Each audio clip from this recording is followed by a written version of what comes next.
Assalamualaikum warahmatullahi wabarakatuh. Selamat pagi pemirsa, semoga Anda hari ini dalam keadaan sehat walafiat dan tentu saja tetap istiqomah dalam keimanan dan ketakwaan. Amin ya rabbal alamin. Pemirsa, saat ini saya sedang berada di dalam Masjid Pusdai Jawa Barat. Seperti diketahui, Pusdai Jawa Barat memiliki program kajian tematik Islam dan umum atau kuliah duha yang rutin dilaksanakan setiap Ahad kedua dan keempat 2 kali dalam sebulan. Dan hari ini yang akan memberikan materi adalah Dr. Haji Aang Ridwan MAG. Beliau akan menyampaikan tema Antara Jelita dan Lolita, sebuah refleksi tentang usia. Dan sebentar lagi kajian duha akan segera dimulai. Selamat mengikuti. Antara Jelita dan Lolita, refleksi tentang usia. Marilah kita simak dengan seksama supaya mendapatkan ilmu yang menggugah dan mengubah kita menjadi lebih baik. Kepada narasumber kami persilahkan. Bismillahirrahmanirrahim. Assalamualaikum warahmatullahi wabarakatuh.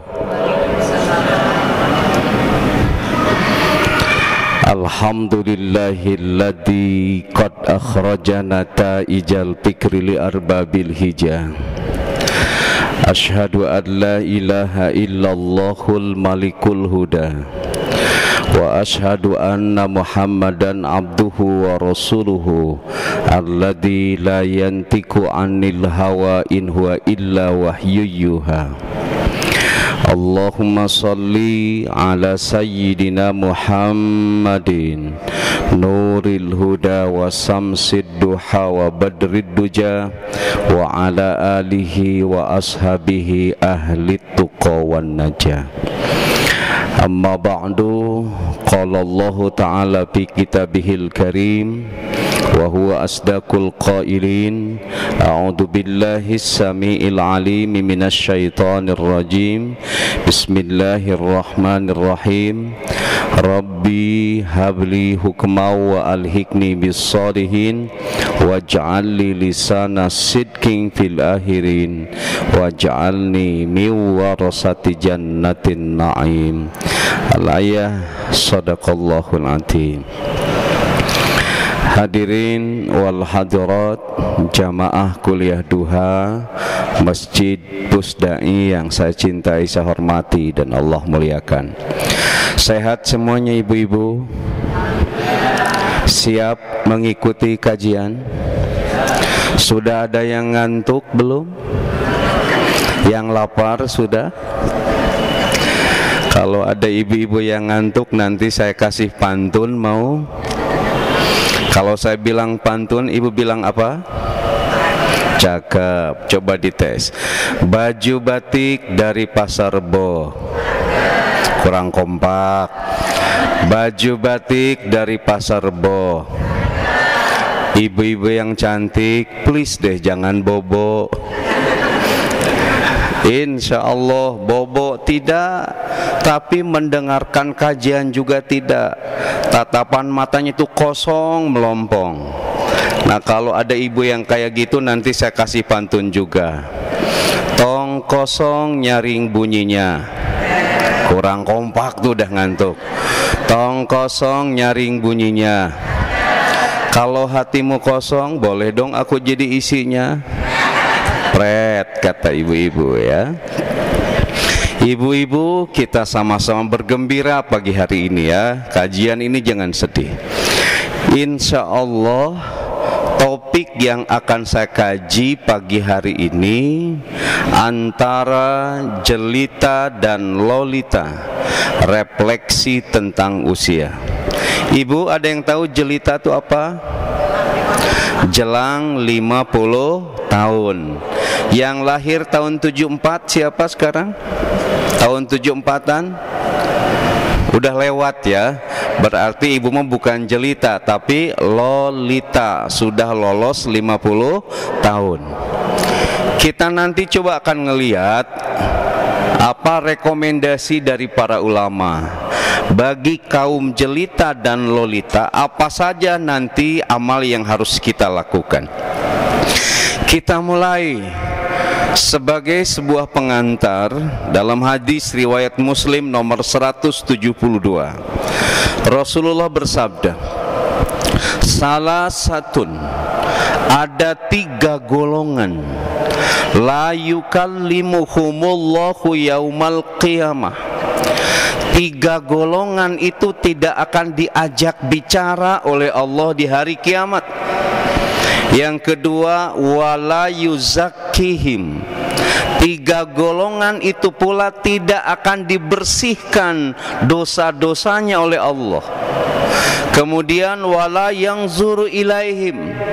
3 golongan itu pula tidak akan ditatap oleh rahmat Allah, tidak akan ditatap oleh ampunan Allah.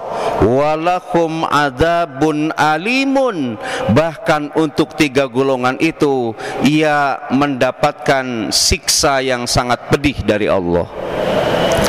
Lalu siapakah 3 golongan itu? Pertama, syaikhun zanin, orang tua yang masih suka berzina. Ibu sudah tua belum? Halo, ibu-ibu tos tua? Atau masih anom? Nah, kalau sudah tua masih suka zina, itu nanti di akhirat tidak akan diajak bicara oleh Allah, tidak akan dibersihkan dosanya oleh Allah, dan tidak akan ditatap oleh rahmatnya Allah. Kalau peribahasa menyebut apa ibu? Tua-tua keladi, semakin tua semakin gatel, atau semakin tua semakin menjadi. Padahal apa? Atau juga jangan tua-tua keledai, semakin tua semakin lalai, semakin tua semakin abai. Sebaiknya ibu tuh apa? Tua-tua padi, semakin tua semakin mengabdi, semakin tua semakin berisi, semakin tua semakin taat, semakin tua semakin hebat, semakin tua semakin makrifat. Sejatinya usia tua seperti itu, bukan tua-tua keladi tadi. Semakin tua semakin doyan selfie, ya. Pami ibu-ibu mau kelihatan tua-tua kelingking. Ibu-ibu sekarang mah semakin tua semakin glowing, ya. Atau tua-tua kelingking semakin tua semakin good looking. Insya Allah ibu jamaah Pusdaimah good looking semuanya, karena suaminya good rekening, ya. Kalau good rekening kan ada pengaruh pada tampilan, ya, gitu. Bapak-bapak hoyong istrinya gelis, kada di modalan cenah tuh Pak, ya. Kasih skincare nu mahal ibu, sepakat ya bu ya. Ini mah istri pingin gelis, ari perawatan pakai tepung sajiku, ya. Cantik tidak kriuk, gitu ya. Oke, ibu-ibu, bapak-bapak, ternyata hati ibu-ibu itu seperti rekening bank. Dia itu akan berbunga ketika ada saldo, ya. Sepakat ibu-ibu? Sepakat. Maka kata ibu-ibu, suami yang baik itu adalah suami yang sedikit bicara banyak transfer, bu, ya. Oke, kembali biar tidak terlalu ngacapruk, ya. Jadi yang pertama, golongan yang tidak akan diajak bicara oleh Allah pada hari kiamat, tidak akan disucikan dosa-dosanya, tidak akan ditatap oleh rahmat Allah, syaikhun zanin, orang tua yang masih suka berzina.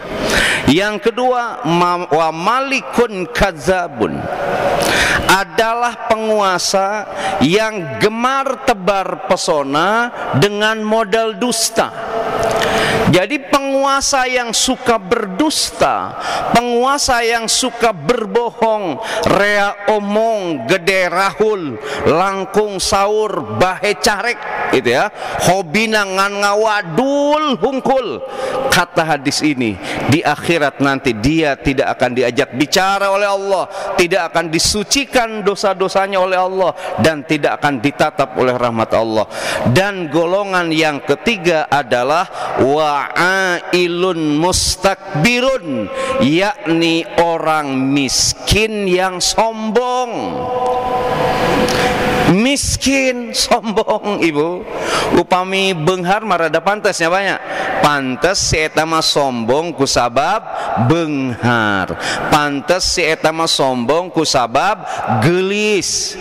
Ieu geus miskin, goreng patut, sombong, hirup deui. Ibu upami di kampung ibu ai jalmi sapertos kitu omat ulah waka dikubur lamun can maot ya. Nah, jalmi nu sapertos itu tadi di hari kiamat moal diajak bicara oleh Allah, tidak akan dibersihkan dari dosanya oleh Allah dan juga tidak akan ditatap oleh rahmat Allah. Itu sebagai pengantar. Lalu ibu dan bapak sekalian, bagaimana sesungguhnya fase perjalanan hidup manusia itu? Dalam Quran surah Al-Mu'min ayat 67 yang bawa Quran bisa dilihat bersama-sama. Saur Gusti Allah, huwaladzi khalaqakum min turabin. Dialah Allah yang menciptakan kamu dari tanah. Kita itu ibu diciptakan ku Gusti Allah dari tanah. Punten, pertarosana tina tanah naon? Lamun ibu-ibu tukang pasea diciptakan dari tanah naon? Tanah sengketa ya. Pami ibu-ibu tukang balanja resep pisan jajan diciptakan dari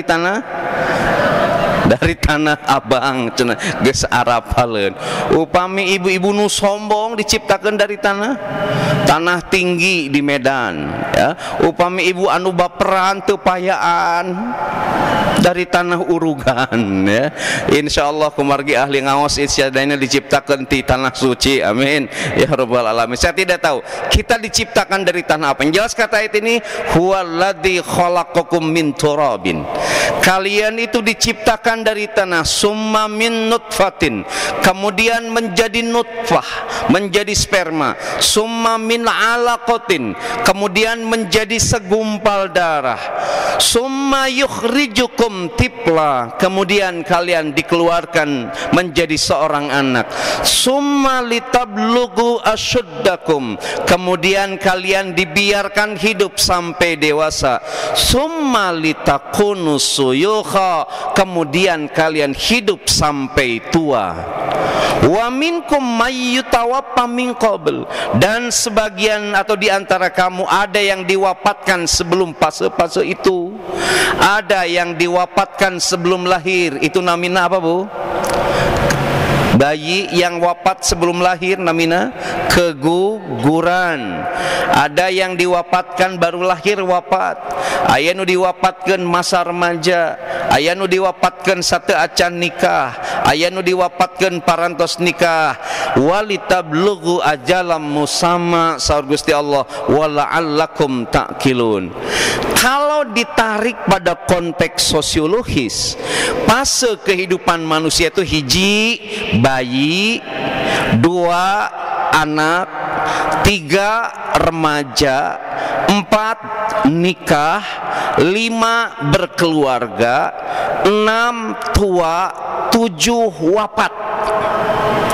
Diulang, 1 bayi, 2 anak, 3 remaja, 4 nikah, 5 berkeluarga, 6 tua, 7 wafat.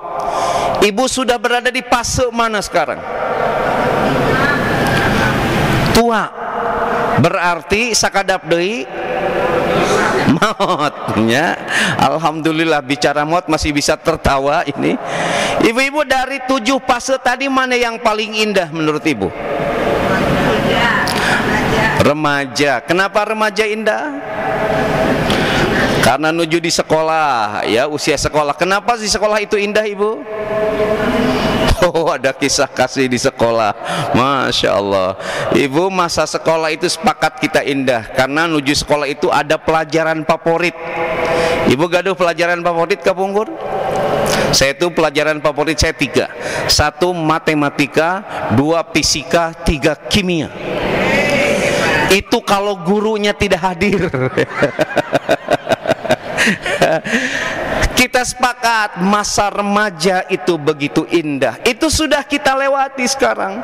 Kita sudah naik nikah, sudah berkeluarga, aya nu janten aki-aki, nu janten nini-nini. Setelah itu tua. Bapak-bapak upami parantos tua satingkat deui berarti wafat. Kange bapak-bapak saurna upami ayeuna geus sepuh hoyong panjang kene ka wafat kadah uih deui ka fase sebelumnya berkeluarga deui. Kau ibu-ibu mungkin dicakar ku ibu-ibu ya. Nah itu fase perjalanan hidup kita itu sekarang sudah berada di terminal tua, berarti sebentar lagi kita wafat. Lalu pertanyaan berikutnya, ibu dan bapak, berapakah jatah usia kita? Saur Kangjeng Nabi di hadis riwayat Abu Hurairah, an Abi Hurairah radhiyallahu anhu qala Rasulullah sallallahu a'maru ummati, saur Gusti Rasul usia umatku, yakni kita umat Islam, ma baina sittina, antawis 60 wa sab'ina, sampai dengan 70 tahun, wa aqalluhum mayyazuju dalika, dan sedikit yang melampaui batasan itu. Ibu-ibu, bapak-bapak, umat Kangjeng Nabi sanes? Insyaallah umat Kangjeng Nabi. Saur Gusti Rasul usia umat Kangjeng Nabi itu antawis 60 sampai dengan 70 tahun. Bahkan Kangjeng Rasul wafatna usia sabaraha tahun ibu? 63 tahun. Ibu-ibu aya nu parantos 60? Cung nu parantos 60? 65, 68 tahun 11 sasi. Upami parantos 68 tahun 11 sasi, tos tong seueur pantangan tuang sadayananya sakedap deui ibu. Ini batas usia kita. Jadi kalau ibu dan bapak sekarang sudah jelita, sudah jelang 50 tahun, bahkan sudah ada yang lolita lolos 50 tahun, berarti kita sedang berada di fase akhir kehidupan kita. Lalu pertanyaan berikutnya, ya, adakah umur itu bergaris lurus dengan manusia terbaik? Maksudnya apakah bertambahnya umur kita itu ada garis lurus dengan kualitas manusia terbaik? Suatu saat seorang sahabat bertanya pada Rasulullah, "Ya Rasulullah, ayyun nasi khairun?" Wahai Rasulullah, siapa manusia terbaik itu? Saur Gusti Rasul, "Man tola umuruhu." Manusia terbaik itu adalah mereka yang panjang umurnya. Sepertos ibu dan bapak hari ini sudah jelang 50 tahun, mayoritas lolos 50 tahun, aya nu parantos 60 tahun, ada yang menjelang 70 tahun. Itu adalah manusia terbaik dengan syarat wa hasuna amaluhu, bagus juga amalnya. Jadi manusia terbaik mereka yang panjang umur sekaligus bagus amalnya. Lalu sahabat pun bertanya, "Fa ayyun nasi syarrun?" Wahai Rasulullah, lalu siapakah manusia terburuk itu? Rasul menjawab dengan redaksi yang sama, "Man tola umuruhu." Manusia terburuk itu adalah mereka yang panjang umurnya, jelang 50 tahun, lolita lolos 50 tahun, menyentuh angka 70 tahun. Itu adalah manusia terburuk kalau wasa'a amaluhu, kalau buruk amalnya. Mudah-mudahan ibu-ibu sekarang yang sudah menyentuh 60 dan 70 tahun itu bagus, saur Gusti Rasul. Itu bisa disertai dengan bagus amal kita. Amin ya rabbal alamin. Sehingga kita bisa menjadi manusia yang terbaik. Ibu dan bapak sekalian, ketika ketika usia kita jelang 50 tahun, bahkan bisa lolos 50 tahun, ada fakta apa dalam bertambahnya umur kita? Di Quran surah Yasin ayat 68, ibu-ibu sok ngawas Yasin. Cobi awas ayat 68 naon? Ibu bapak, ayat 68 surat Yasin naon? Wa man nu'ammirhu nunakkishu fil khalqi apala ya'kilun. Dan siapa saja saur Gusti Allah yang kami panjangkan umurnya, niscaya kami kembalikan dia kepada kejadiannya. Maka apakah mereka tidak berpikir? Saur Ibnu Katsir dan para pencinta tafsir lain, bahwa ketika seorang hamba bertambah usianya, semakin tua seorang hamba usianya, maka dia akan dikembalikan pada keadaan lemah, terutama fisiknya. Ibu, ketika ibu naik Yuswa 60 tahun, apakah fisik ibu sami sareng 20 tahun kapungkur? Benten, ya, gitu. Bahkan saya punya catatan lain di Quran surah An-Nisa ayat 4. Saur Gusti Allah, sanes surah An-Nisa, surah Ar-Rum ayat 54. Allahul ladzi khalaqakum min dha'fin. Dan Allah itu menciptakan kalian dalam keadaan lemah. Punten ibu, kapungkur ketika ibu lahir kuat atau lemah? Pada saat lahir kuat atau lemah?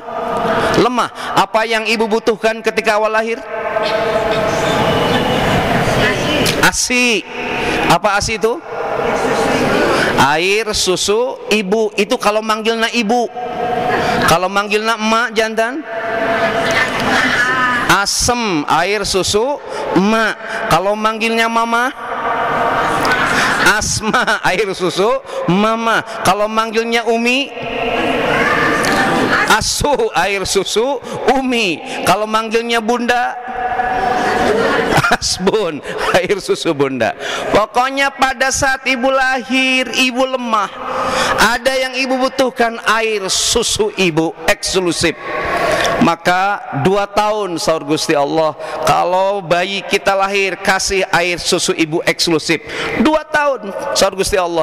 Kalau tidak kuat 2 tahun, kata Imam Hanafi, potong masa kehamilan 9 bulan. 2 tahun dikurangi 9 bulan berapa lama ibu? 1 tahun 3 bulan, ya, pereketkeun kasih ASI.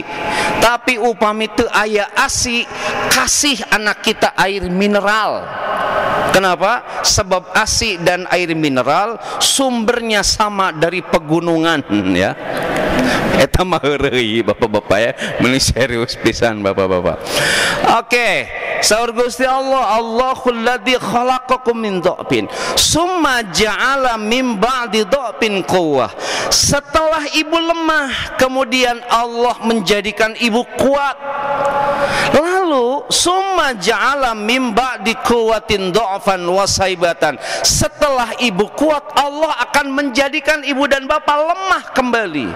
Jadi semakin bertambah usia, maka akan semakin lemah diri kita.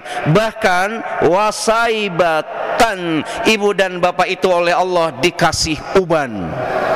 Punten anu tos beruban? Mayoritasnya sadayana. Nah itu berarti kita sudah sangat lemah kalau sudah ada uban. Bapak-bapak kapungkur aya nu rambutna gondrong, tos mulai ayeuna botak, gitu ya, mulai berkurang. Bahkan bapak bergabung di Gazibu, gabungan sirah butak. Ada yang menyebut juga Umar, untung masih ada rambutnya.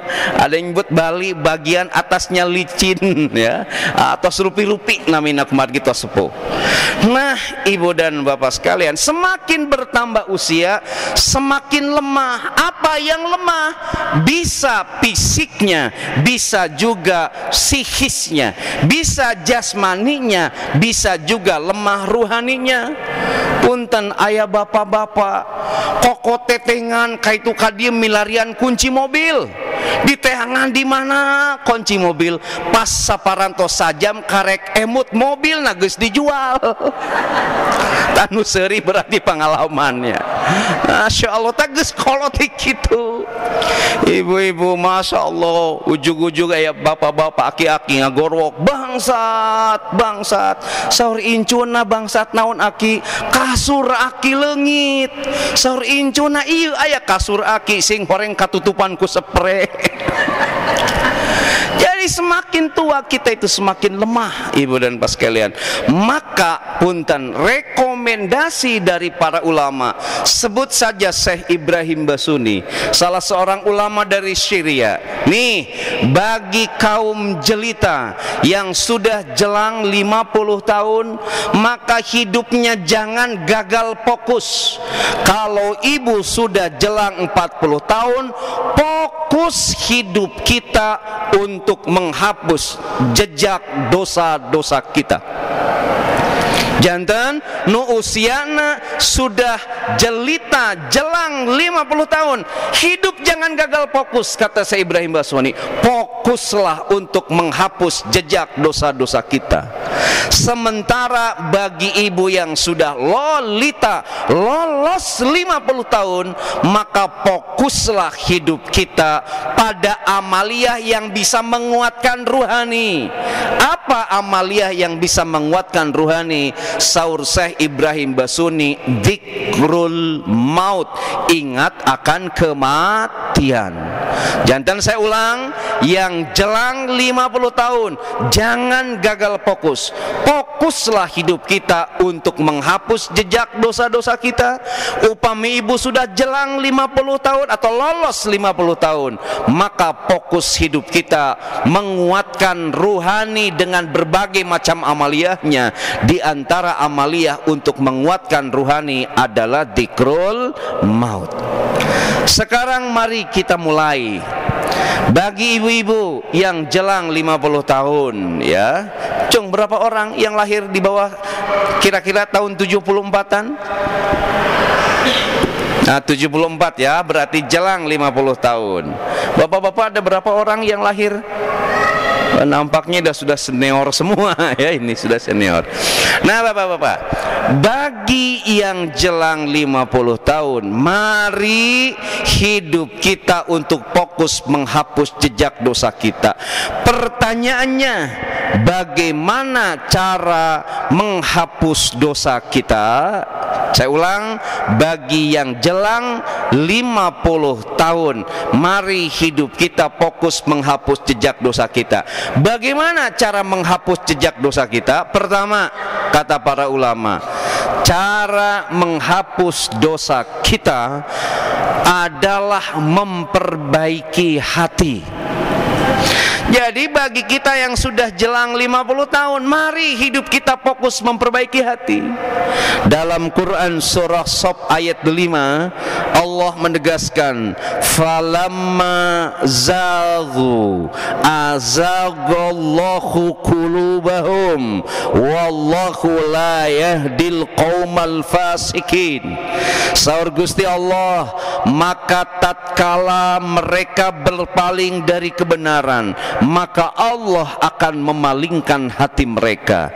Kata para pencinta tafsir, ketika hati kita berpaling dari Allah, hati kita berpaling dari Rasulullah, hati kita berpaling dari Al-Quran, hati kita berpaling dari Islam, sejauh itu pula hati kita tidak akan punya kekuatan untuk menghapus dosa-dosa kita.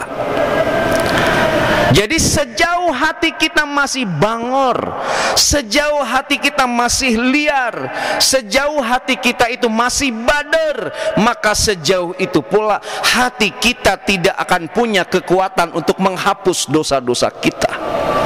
Maka fokus kalau sudah jelang 40-50 tahun, fokuslah kita memperbaiki hati kita. Hadapkan hati kita pada Allah, hadapkan hati kita pada Rasulullah, hadapkan hati kita pada Al-Quran, hadapkan hati kita pada Islam. Supaya apa? Supaya hati kita punya inner energy, supaya hati kita punya inner power, supaya hati kita punya inner wisdom, supaya hati kita punya inner teacher, guru dari dalam diri kita yang membimbing hati kita untuk kuat menghapus dosa-dosa kita. Kan sahur Gusti Rasul, ala wa inna fil jasadi mudghah idza salahat salahal jasadu kullu wa idza fasadat fasadal jasadu kullu ala wahyal qalb. Bahwa pada diri kita itu ada segumpal daging. Bila segumpal daging itu baik, maka akan baiklah tubuh kita. Tapi kalau segumpal daging itu rusak, rusaklah hati kita. Apakah itu? Kata Rasulullah, ketahuilah itu adalah hati. Jadi yang pertama ibu-ibu, untuk menghapus jejak dosa kita itu pertama perbaiki hati. Hadapkan hati kita ka Gusti Allah. Ji, masih fokus ibu-ibu? Tos aya nunutan? Biasana upami pangaosana nunutan eta biasana sok salah doa. Pan konon katanya aya aki-aki sareng nini-nini rek ke pangaosan. Cek si nini aki ke pengajian yuk. Cek si aki, nenek kamu cantik deh. Cek si nini, cius ki cius. Cek si nini, cek si aki kasih nini, tapi nahan nini pakai bajunya kok belum disetrika. Cek si nini, aki puguh nini can make baju, sing horeng kulit ngara ringkel. Cek si nini, aki atuh ngadua heula meh meunang ilmu nu manfaat. Cek si aki tuturkeun aing, bismillahirrahmanirrahim, bismika Allahumma ahya wa bismika amut. Kusabab doa dibacana doa rek hees, maka pasumping ka pangaosanana sanes ngupingkeun pangaosan. Tapi saur santri manasrif dah daro yudah diru dah diran. Sugante kupu-kupu muntir sing horeng sirama-rama. Sugante tungkul teh mikir sing horeng ngacai ngadahdir kana calana berjajar we pulau-pulau. Pas ditaros teh nini kumaha pangaosan teh, alhamdulillah nyerep dadadirnya. Mangga bili ibu tunuh bobo teh sawios. Mudah-mudahan tausiah sim kuring jadi musik penghantar tidur ibu dan bapak sekalian. Oke, itu nu kahiji, perbaiki hati. Punten ibu izin heula. Bismillahirrahmanirrahim. Yang kedua, di antara langkah menghapus dosa kita dalam petunjuk Quran surah Ali Imran ayat 135, walladzina idza fa'alu fahishatan aw dhalamu anfusahum. Saur ayat ini, bila suatu saat kita terjebak mengerjakan fahisyah, dosa yang sangat keji. Jadi dosa tubuh ada dosa keji dan ada dosa yang tidak keji. Kenapa sebuah dosa disebut keji, berat? Itu karena dikerjakan bersama-sama. Jadi kalau ada dosa yang dikerjakan bersama-sama, itu namanya dosa yang keji. Punten, dosa yang dikerjakan bersama-sama contohnya apa ibu-ibu? Ibu-ibu gaduh dosa.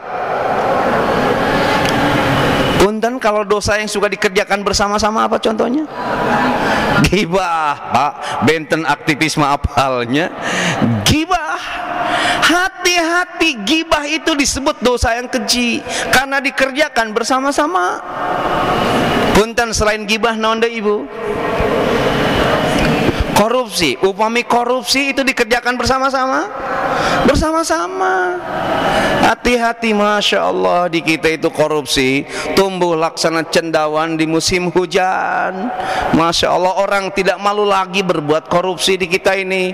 Kusabab gitu ulah ngambek kalau di rakyat jelata itu ada babasaan gening deri cericer and the poor poorer. Yang kaya semakin kaya, yang miskin semakin miskin. Nu ngampar-ngampar, nu nabeh, nu lapar, nu sebeh.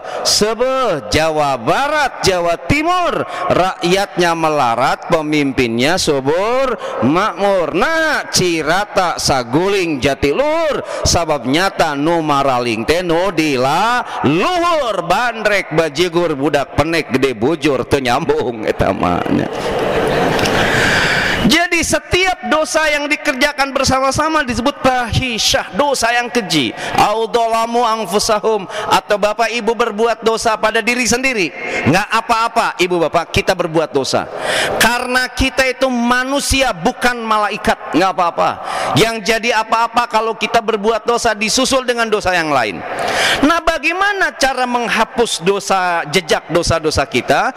Kata Ali Imran ayat 135 ini, pertama zakarullah, sing seueur dikir ka Gusti Allah. Janten kalau usia kita sudah jelang 50 tahun, fokuslah menghapus jejak dosa-dosa kita dengan seueur dikir ka Gusti Allah. Berikutnya fastaghfaru, susul dikir itu dengan banyak istighfar. Ibu sabaraha kali sadinten sawengi ngos istighfar? Sebanyak-banyaknya ya. Ibu marajen istighfar salah, astagfirullahaladzim, karek di sholat lohor geus asar deui saur ibunya, da asarna ini macam 3 kirang ya. Ibu-ibu sekalian, susul dengan istighfar. Walam yusirru alama fa'alu, hadirkan motivasi dalam diri untuk tidak mengulangi dosa-dosa kita yang pernah kita kerjakan. Jadi kembali, yang pertama tadi, hapus jejak dosa kita dengan memperbaiki hati. Yang kedua, hapus jejak dosa kita dengan apa? Dikir pada Allah, susul kuseur istighfar, serta bangun motivasi untuk tidak mengerjakan dosa lagi. 2. Yang ketiga, kita percepat. Bagaimana cara menghapus jejak dosa yang pernah kita perbuat? Saur para ulama, kalau usia sudah jelang 50 tahun, produktif berbuat baik. Jadi upami jelang 50 tahun, sudahlah yang kita kerjakan itu hanya kebaikan. Pansar Gusti Allah di Quran surah Al-Muluk ayat 2 gimana? Alladzi khalaqal mauta wal hayata liyabluwakum ayyukum ahsanu amala. Allah menciptakan hidup dan mati adalah untuk menguji siapa di antara kita yang ahsanu amala, yang paling produktif dalam berbuat baik. Jadi ibu, tugas hidup kita ke dunia ini adalah berbuat baik. Punten, maka kalau ibu jadi ibu, jadilah ibu yang baik. Punten, mana ciri ibu yang baik? Saur bapak-bapak, ibu, ibu yang baik itu adalah ibu yang tidak suka jalan-jalan. Menjedok gue ibu-ibu mah. Kenapa? Sebab sorga itu di bawah telapak kaki ibu. Kalau ibu banyak jalan-jalan, khawatir kaki ibu keseleo. Kalau kaki ibu keseleo, nanti tidak ada sorga bagi anak-anaknya. Maka ibu yang baik, sekali lagi kata bapak-bapak, menjedok saja di rumah ya. Karena sorga itu di bawah telapak kaki ibu. Kalau sorganya istri di mana ibu? Di bawah telapak kaki suami. Makanya kalau suami ibu nendang, ibu jangan ngeles, sebab itu tendangan dari sorga. ulah Pak eta mah namina KDRT. Jadilah kalau jadi ibu-ibu yang baik, kalau jadi istri jadilah istri yang baik. Mana istri yang baik tuh yang selalu senyumnya manis pada suami. Ulah cek bapak-bapak, duh PKK pamajikan kurang kerung, bimoli bibirnya monyong 50 cm, tekitu berbinya jebernya kebi gitu ya. Ibu sing manis kalau ditetap oleh suami itu ya. Kalau jadi anak, jadilah anak yang baik. Mana tanda anak yang baik? Anak yang banyak berdoa untuk orang tuanya. Ibu kalau berdoa untuk orang tua di masjid, lain ngadoa di medsos gitu. Kenapa ibu harus berdoa di masjid, jangan di medsos? Sebab ibu dilahirkan bukan di download. Hari di medsos ngadoa kakolot, hari di masjid tara, itu bukan anak yang baik. Pokoknya Pak, tugas hidup kita ini adalah berbuat baik. Lalu pertanyaannya, Ustadz, di mana korelasi antara berbuat baik dengan terhapusnya dosa-dosa kita? Jawabannya ada dalam Quran surah Hud ayat 114. Sahur Gusti Allah, innal hasanati, sesungguhnya setiap perbuatan baik yang kita kerjakan, yudhibna sayyiati, itu bisa menghapus perbuatan-perbuatan buruk atau dosa-dosa yang pernah kita perbuat. Jadi kalau ada pertanyaan, bagaimana cara mentaubati dosa-dosa yang pernah kita kerjakan di masa lalu? Di antawis jawabannya, berbuat baiklah hari ini. Sebab setiap kebaikan yang kita kerjakan akan menghapus jejak dosa-dosa kita. Maka sekali lagi, jadi istri, jadilah istri yang baik. Jadi suami, suami yang baik. Jadi orang tua, jadi orang tua yang baik. Jadi tetangga, jadilah tetangga yang baik. Kalau jadi jamaah, jadilah jamaah yang baik. Kalau ngaji, ngajilah yang baik. Gitu ya. Ada enggak jamaah yang tidak baik? Pas sumping ke pangaosan, sanes ngupingkeun pangaosan, tapi update status. Sabios ibu, ya harus kita berbuat baik. Lalu berikutnya kita percepat, bagaimana langkah berikutnya untuk menghapus jejak dosa-dosa kita? Sahur para ulama, jaga kuantitas, jaga kualitas, dan jaga kontinuitas ibadah kita. Jadi menghapus jejak dosa kita, pertama jaga kuantitas ibadah kita. Kuantitas itu apa Pak? Jumlahnya. Kuantitas itu kan setiap ibadah pasti ada yang fardu dan pasti ada yang sunnah. Kalau ingin terhapus jejak dosa kita, sejatinya sholat yang kita kerjakan bukan hanya yang fardu, yang sunnah juga harus kita kerjakan. Kalau dosa ingin terhapus, saum jangan hanya yang fardu, saum yang sunnah juga kita kerjakan.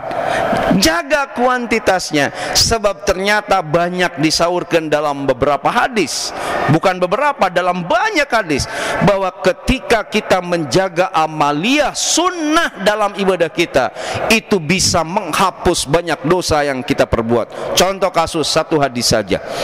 Ketika ibu dalam keadaan berwudu, lalu berjalan menuju majelis ilmu seperti sekarang, langkah kaki kanan dicatat satu kebaikan dan langkah kaki kiri dihapus dosa-dosa kita. Berarti semakin banyak melangkah pada tempat yang baik, akan semakin banyak kebaikan. Dengan begitu otomatis akan semakin dihapus dosa kita. Mudah-mudahan ibu-ibu sumping kapusdai ini dihapus jejak dosanya dan ditambah pahalanya Gusti Allah. Amin ya rabbal alamin. Satu, kuantitas. Yang kedua, yang harus kita jaga dari ibadah kita agar terhapus jejak dosa-dosa kita, ibu, bukan hanya kuantitas tetapi kualitasnya. Ibadah kita tuh harus berkualitas. Kenapa harus berkualitas? Sebab Allah sudah ngasih segalanya yang berkualitas pada kita. Punten bade tumaros, ibu-ibu gaduh suami henteu. Punten, suami ibu berkualitas henteu. Aduh Pak, karunya teu kadenger suara nanya. Jika nuna langsa, ibu-ibu suamina berkualitas henteu. Bapak-bapak bapak gaduh bojoan tuh pak, gaduh, bodohnya berkualitas. Wah berkualitas, bapak-bapak mau semangat ya. Bapak anugerah ibu kenging musibah ya. Bapak dan ibu, saya yakin dari tatapan ibu-ibu yang hadir pada pagi hari ini, ibu dan bapak adalah orang yang berkualitas. Allah sudah ngasih kehidupan pada ibu yang berkualitas. Ibu dan bapak diberi pasangan hidup yang berkualitas, hidup di kota Bandung yang penuh dengan kualitas. Lalu pertanyaannya, sudahkah kita mempersembahkan ibadah kita yang berkualitas untuk Allah? Pak, dalam persembahan ibadah kita yang berkualitas pada Allah, maka berbanding lurus saat itu dengan terhapusnya jejak dosa-dosa kita. Semakin berkualitas ibu dan bapak dalam sholat, maka akan semakin terhapus jejak dosa-dosa kita. Semakin berkualitas ibu dalam menjaga sholat, akan semakin terhapus jejak kesalahan kita di masa lalu. Semakin berkualitas ibu dan bapak menjaga saumnya, maka akan semakin terhapus jejak-jejak dosa yang kita lakukan di masa lalu. Oke, jadi yang keberapa tadi tuh? Yang keempat ya, jaga kuantitas ibadah kita. Yang kedua, jaga kualitas ibadah kita. Dan yang ketiga, jaga kontinuitas. Apa kontinuitas itu? Istiqomahnya. Semakin istiqomah ibu dan bapak dalam beribadah, akan semakin terbangun energi untuk terhapus dosa-dosa kita. Maka yang termahal dari ibadah itu adalah istiqomah. Oke, jadi jaga kuantitas, jaga kualitas, dan jaga kontinuitas ibadah kita. Maka berbarengan dengan itu, jejak dosa kita akan terhapus oleh Allah. Berikutnya, ibu dan bapak sekalian, bagaimana cara menghapus jejak dosa kita? Jadi bagi mereka yang kaum jelita jelang 50 tahun, jangan gagal fokus dalam hidup ini, fokuslah untuk menghapus dosa. Yang kelima, cara menghapus jejak dosa kita itu adalah bertemanlah dengan orang-orang baik. Jadi kalau sudah jelang 50 tahun, sudah kita berteman itu dengan orang-orang baik. Kalau masih ada teman kita yang nakal, mulai kita tinggalkan. Bapak dan Ibu, dalam Quran surah Al-Kahfi ayat 28, Allah tuh berfirman, wasbir nafsaka ma'alladina yad'una rabbahum. Bersabarlah kalian untuk berteman dengan orang-orang yad'una rabbahum, yang senantiasa berdoa kepada Tuhannya, bil ghadawati wal asyi, baik di pagi hari maupun di sore hari, yuriduna wajha, karena mereka mengharapkan keriduan dari Allah. Kemudian kita percepat saja, wala tuti man aghfalna qalbahu an dzikrina, dan janganlah kalian berteman dengan orang-orang yang hatinya lalai dari dzikir ka Gusti Allah, wattaba'a hawahu, dan janganlah berteman dengan orang-orang yang mengikuti hawa nafsunya. Kenapa? Wa kana amruhu furuta, sebab kalau ibu dan bapak berteman dengan orang-orang yang suka ngikuti hawa nafsunya, berteman dengan orang-orang yang melupakan Allah, maka itu akan membimbing kita amruhu furuta, senantiasa melampaui batas. Bukankah setiap dosa itu dilakukan oleh orang-orang yang melampaui batas? Maka saya sampaikan kembali, saya ulang, upami jelang 50 tahun, agar terhapus jejak dosa-dosa kita, mulailah pilih-pilih teman. Mana Bapak, upami masih kene kapungkur berteman dengan teman SMP, SMA di grup PA teh geuning, nusok ngirim gambar teu pararuguhnya, ka Bapak, ka Ibu, udah Bu, mulai tinggalkan. Sebab orang yang seperti itu bukan akan menghantarkan kita kuat menghapus jejak dosa kita, malah akan membimbing kita untuk terus berbuat dosa. Tapi tentu dengan catatan, wahjurhum hajran jamila, hijrahlah, pindahlah dari teman-teman kita yang seperti itu, tentu dengan cara yang cantik, dengan cara yang indah. Jangan kita benci, tapi jangan kita misalnya murkai, mulai perlahan kita tinggalkan. Syukur kalau teman kita bisa kita nasihati. Lalu berikutnya yang ke berapa ya? Yang keenam, ibu dan bapak sekalian, lakukanlah yang tadi itu. Pertama kan cara menghapus jejak dosa itu memperbaiki hati. Yang kedua, zikir, istighfar, dan tidak akan mengulangi dosa lagi. Yang ketiga, produktif berbuat baik. Yang keempat, jaga kuantitas, kualitas, dan kontinuitas ibadah. Yang keenam, berteman dengan orang baik. Nah, yang ketujuh, lakukan itu semua dengan optimis. Perbaiki hati dengan optimis. Kemudian yang kedua, zikir, istighfar, ada motivasi tidak mengulangi dosa, lakukan dengan optimis. Produktif berbuat baik, lakukan dengan optimis, dan seterusnya. Di Quran surah Az-Zumar ayat 53 Allah berfirman, indah sekali menurut saya. Qul ya ibadiyalladzina asrafu ala anfusihim. Perhatikan kalimatnya, kata Allah, katakanlah hamba-hambaku yang melampaui batas. Allah tidak menyebut kita dengan dosa yang kita lakukan. Misalnya gini, saur Gusti Allah, wahai istri-istri nu pagaweanana cerewet kasalaki. Henteu. Wahai suami-suami nu gawena ka pamajikan teh ari nitah ngagas ari mere ngerem.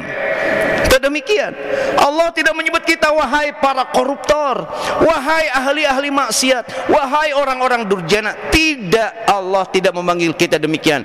Tapi begitu indah, ya ibadiyalladzina asrafu ala anfusihim, wahai hamba-hambaku yang senantiasa melampaui batas. Gimana sar Gusti Allah? La taqnatu mir rahmatillah, janganlah kalian putus asa dari rahmat Allah. Kenapa? Innallaha yaghfirud dzunuba jami'a, karena Allah akan mengampuni seluruh dosa kita.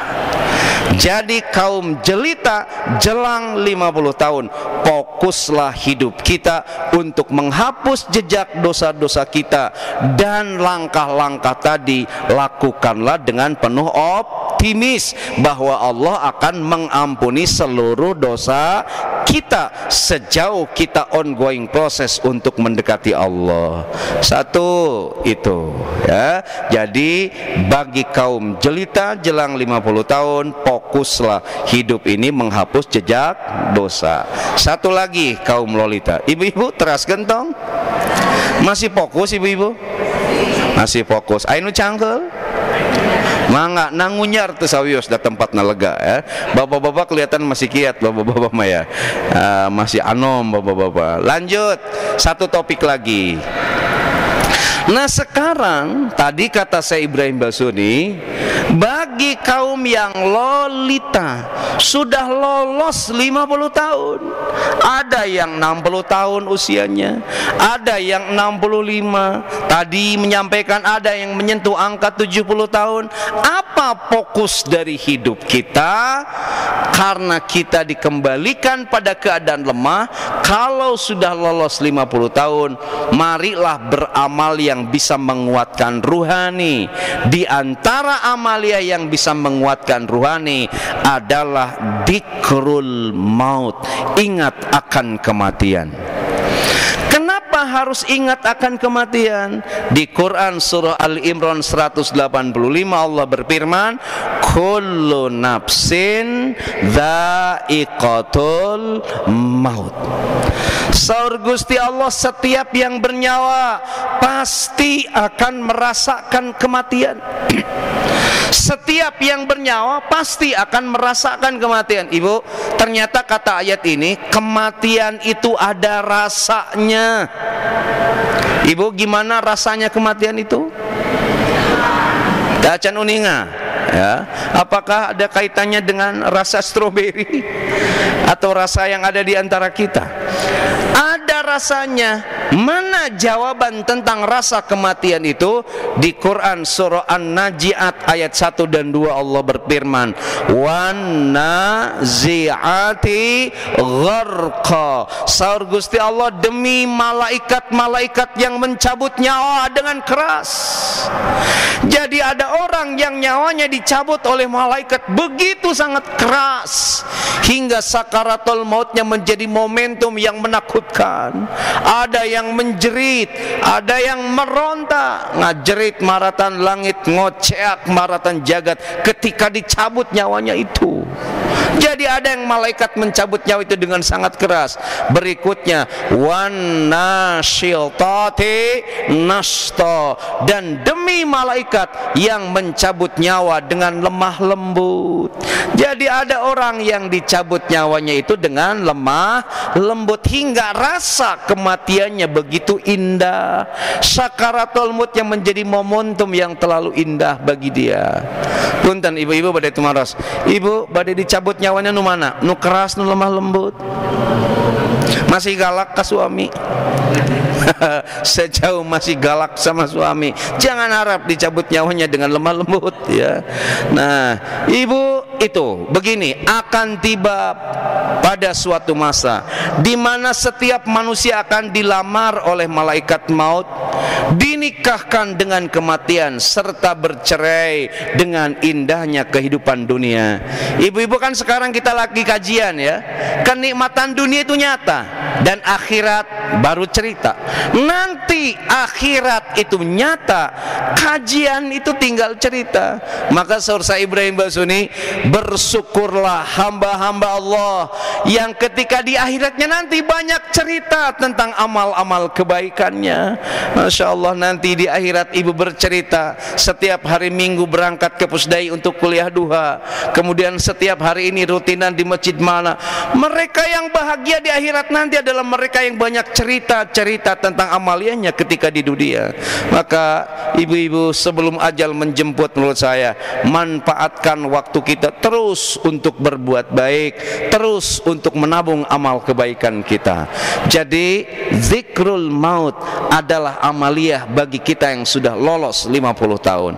Lalu berikutnya, bila nanti ajal menjemput, ibu, tidak ada satupun kekuatan yang bisa menolak.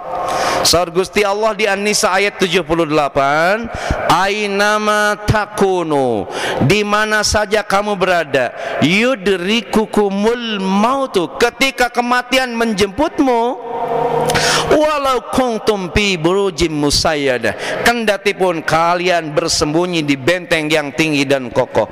Jadi ketika malaikat maut menjemput kita, ibu tidak bisa berbohong dengan bersembunyi dimanapun. Benten ketika ibu ditagih hutang, ibu bisa nyumput ente, tiasa nyumput. Di mana nyumput? Lamun mual kayong kapendak kudu gaduh nagih hutang. Ibu ditagih hutang, alim mayar hutang, ibu rek nyumput. Di mana tempat nyumput nu mual kapangih, ibu-ibu? Halo ibu-ibu, saya bertanya bukan nyuruh merenung. Di mana itu? Jawabannya adalah di balik batu. Karena ada peribahasa, ada udang di balik batu, ada utang di balik batu. Aman kalau nyumput di sana. Ibu dan bapak sekalian, jadi ketika ajal menjemput kita, kita tidak bisa bersembunyi meskipun kita bersembunyi di benteng yang tinggi dan kokoh. Lalu berikutnya kita percepat, ibu-ibu, karena sampai jam 10 katanya. Ini saya minta waktu 5 menit lagi. Ada beberapa hal lagi yang harus saya sampaikan. Ibu-ibu, ketika ibu sudah diumumkan tentang wafatnya ibu-ibu, ada yang di toa masjid, inna lillahi wa inna ilaihi rajiun. Nih, ketika ibu dihantarkan ke liang lahat, yatba'ul mayyita salasatun, yang mengikuti mayit sampai ke liang kubur itu ada 3, ibu. Ibu maut nanti nu ngajajabkan ibu ka kuburan tu aya 3.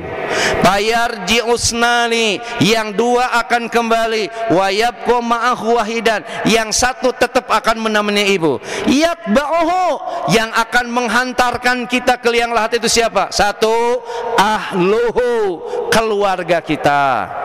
Yang kedua, wa maluhu, harta kita. Yang ketiga, wa amaluhu, amal kita. Sekali lagi saya ulang, nanti yang menghantarkan ibu ke kuburan itu ada tiga. Siapa? Satu, ahluhu, keluarga. Nuka dua, wa maluhu, harta. Yang ketiga, wa amaluhu, amal. Payarji'u, akan balik lagi, mual ikut ke liang lahat. Siapa? Ahluhu, keluarga itu akan balik lagi. Ibu secinta apapun suami pada ibu, kalau ibu sudah dikubur, mual ngiring dikubur, leres tuh. Secinta apapun anak kita pada kita, setelah kita dikubur tidak akan ikut. Saya waktu dulu umi saya meninggal, adik saya si Ujang yang bungsu ngamuk pak, nangis, alim pisan dipisahkan ku sabab cerik wae saur sim kuring ngilu atuh maneh dikubur teu kuateun bu sieuneun, balik lagi. Jadi secinta apapun keluarga itu akan balik lagi, ya. Satu. Yang kedua, penghantar kita yang akan balik lagi siapa? Wa maluhu, harta kita. Ibu-ibu gaduh harta? Gaduh. Apa harta yang paling berharga bagi ibu? Bukan keluarga, tapi Tupperware. Ya, keluarga. Saya ke kampus bawa makanan, bawa bolo di Tupperware. Wih, nawangsulna hilap deui ibu. Tupperware na teu kacana, kenging kuliah gratis sampai di rumah. Ayah nyahon tuh Tupperware teh mahal ya. Masya Allah, emak-emak zaman sekarang begitu brutal sama suami. Ibu-ibu, ibu suka berani ente ibu masang gas melon, regulator ke gas melon? Kenapa nggak berani? Sian meledak. Ibu sok nyuruh saha? Suami. Ibu nggak takut suaminya yang meledak? Tuh kan pak, licik ya. Teu masang sorangan, sian meledak, nyuruh suami teu sieun suamina meledak. Ini emak-emak zaman sekarang itu memang brutal. Sok saking ku brutalnya ibu-ibu sekarang, dibere ku Gusti Allah halis, dikurud terus dilukis deui. Sebrutal apapun bapak-bapak ngurud kumis teu aya nu dilukis deui. Nah, punya harta yang berharga. Ibu kupingkeun, harta ibu tidak akan ikut ke kuburan nanti. Sebut saja harta ibu perhiasan. Oh ibu gaduh bling-bling ya, gelang keroncong tidi dugi ka dieu. Upami nuju muludan geuning kosidaan sok dipake ku ibu, perdamaian. Punten, kalau ibu maot perhiasan ibu itu untuk siapa? Bukan untuk anak, untuk ahli waris. Siapa ahli waris itu? Di antaranya suami.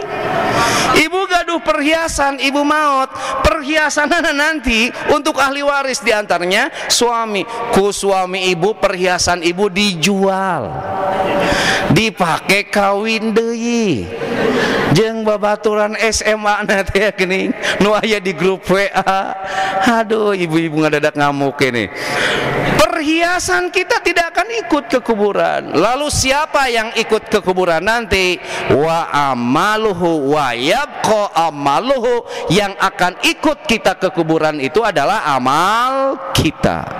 Yang terakhir nih, yang terakhir, apa amal yang akan menjadi teman terbaik kita di alam kematian nanti? Maka bagi kalangan yang sudah lolos 50 tahun, kupingkeun, saur saya Ibrahim Basuni ada kuat begini, jangan mati-matian mengejar sesuatu yang tidak bisa kita bawa mati, tapi mari mati-matian mengejar sesuatu yang bisa kita bawa mati. Coba diulang nih, saya sekali lagi, jangan mati-matian mengejar sesuatu yang tidak bisa kita bawa mati, tapi mari mati-matian mengejar sesuatu yang bisa kita bawa. Lalu apa sesuatu yang bisa kita bawa mati? Dari Abu Hurairah, hadisnya sahih, tidak ada perdebatan di kalangan para muhaddisin. Hadis ini derajatnya sahih.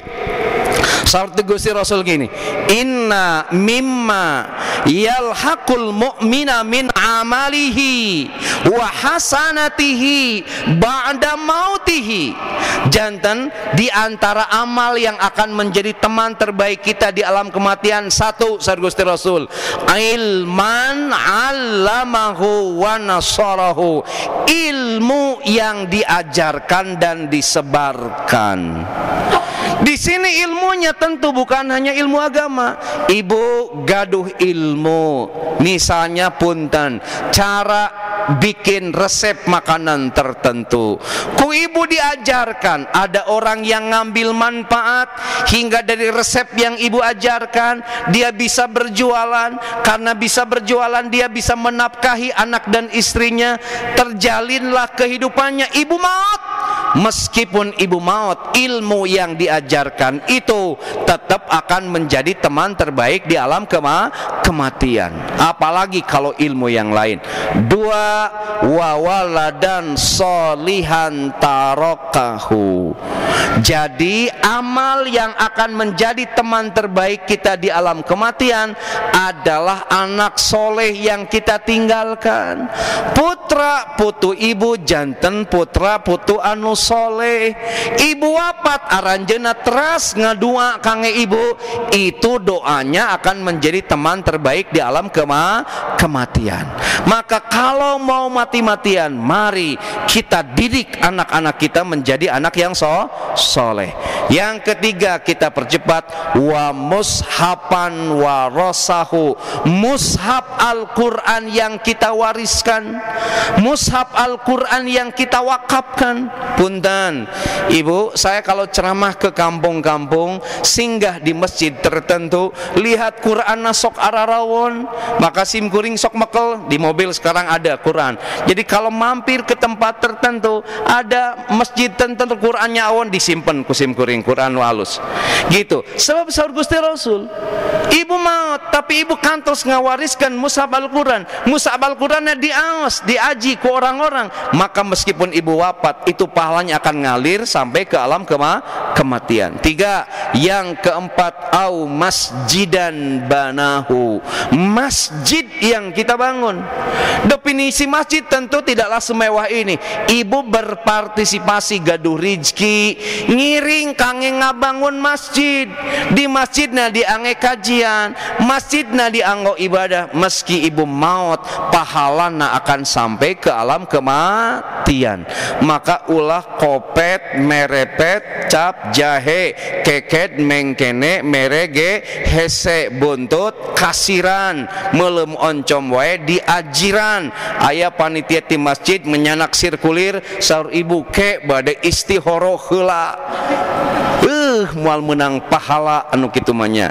Nah, jantan, masjid berpartisipasi ibu dalam bangun masjid.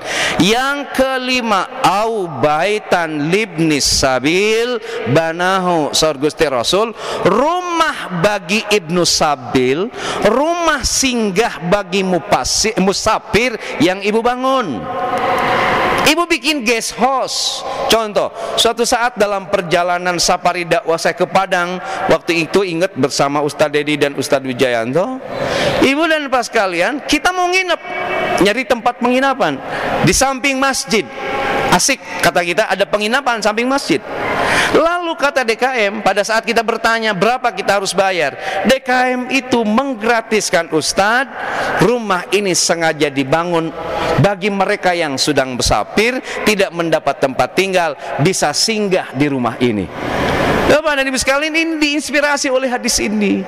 Maka tentunya kita pada waktu itu jadi ngasihnya lebih besar daripada kita nginep di hotel, karena kita merasa apa yang kita dakwahkan dipraktikkan oleh penduduk itu. Jadi ibu membangun rumah untuk ibnu sabil yang sedang berada dalam perjalanan, atau rumah singgah bagi mereka yang tunawisma, meskipun ibu maut, pahalanya akan sampai di akhirat nanti. Yang terakhir, ibu-ibu sekalian, au nahron ajrohu, sungai atau sumber air atau sumber atau sumur yang ibu alirkan. Ibu bikin pompa, ibu bikin sumur bagi orang yang kekurangan air.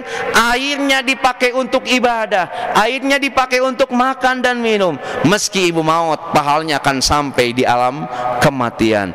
Berikutnya yang terakhir, sedekah yang ibu keluarkan dari harta ibu. Jadi bila kita mau mati-matian, maka mari kita mati-matian mengejar sesuatu yang bisa menjadi teman di alam kematian. Apa saja teman kita di alam kematian? 1, ilmu yang kita amalkan. 2, anak yang soleh yang kita tinggalkan. 3, mushaf Al-Quran yang kita wariskan. 4, kita partisipasi membangun masjid. 5, kita membangun rumah singgah bagi Ibnu Sabil. Yang kelima, kita bikin sumur bagi yang membutuhkan. Dan yang keenam, kita sedekah dari harta yang kita miliki. Ibu dan bapak, mohon maaf lewat 10 menit dari jam 10 yang ditentukan oleh Pusdai, agak lewat 10 menit, mohon maaf. Bangga kalau ada pertanyaan atau hal yang bisa kita diskusikan bersama-sama. Mudah-mudahan tidak ada. Karena terus para raid para rahang bujur tikait kana tihang. Bangga ibu, ada atau tidak ada? Malu bertanya sesat di kamar? Oh, nampaknya tidak ada ya. Kalau ada pertanyaan nanti kita bisa ngobrol setelah acara ini. Ibu dan bapak, mari kita sama-sama berdoa pada Allah Subhanahu wa taala. Pertama, mudah-mudahan kita yang hadir di tempat ini dihidupkan dan diwafatkan oleh Allah dalam keadaan iman dan Islam. Bila saatnya nanti ajal menjemput kita, mudah-mudahan kita wafat dalam keadaan husnul khatimah. Anak dan cucu kita mudah-mudahan oleh Allah dijadikan anak dan cucu yang tinggi derajatnya di dunia wal akhirah. Kemudian siapapun yang telah wafat, wabil khusus orang tua kita, mudah-mudahan di alam kuburnya diselimuti oleh kasih sayang Allah Subhanahu wa taala. Dan mudah-mudahan kelak kita tidak hanya kumpul di tempat ini, tapi bisa kumpul di surga Allah Subhanahu wa taala. Allahumma shalli wa sallim ala sayyidina wa habibina wa syafi'ina wa maulana Muhammad wa sallim wa radiyallahu tabaraka ta'ala an kulli sadatina sabi rasulillahi ajma'in. Alhamdulillahi rabbil alamin, hamdan yuafi ni'amah wa yukafi majidah. Ya Rabbana lakal hamdu innaka antas sami'ud du'a. Allahumma salli ala nuril anwar wa sirril asrar wa tiryakil aghir wa miftahi babil yasar sayyidina wa maulana Muhammadinil mukhtar wa alil athhar wa sabil ahyar adadani amillahi wa ibdali. Allahumma gfir lana dunubana wa liwalidaina warhamhum kama rabbawna sighara.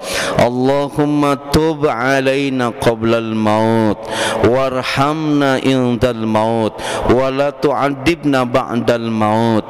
Ya khaliqal maut wa ya sami'as saut ikhfadna minal afati wal ahati wal uqubat birahmatika ya arhamar rahimin. Allahumma khtim lana bi husnil khatimah wa la tahtim alaina bisu'il khatimah.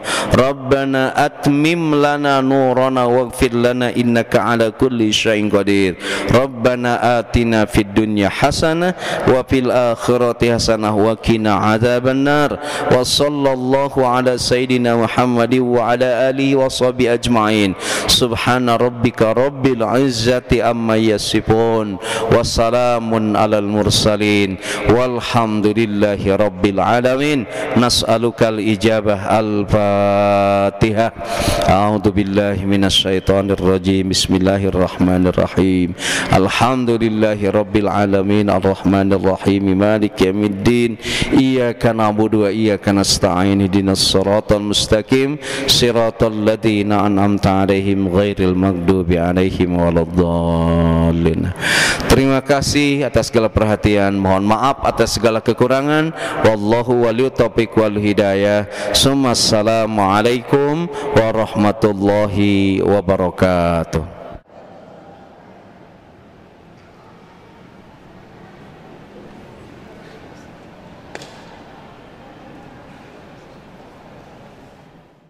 Dari Masjid Pusdai Jawa Barat, saya Muhammad Zulfikar beserta kru liputan Nengya Anjani, Juliani Syaifa, dan Rinma Rosliani melaporkan untuk Anda semoga bermanfaat. Assalamualaikum warahmatullahi wabarakatuh.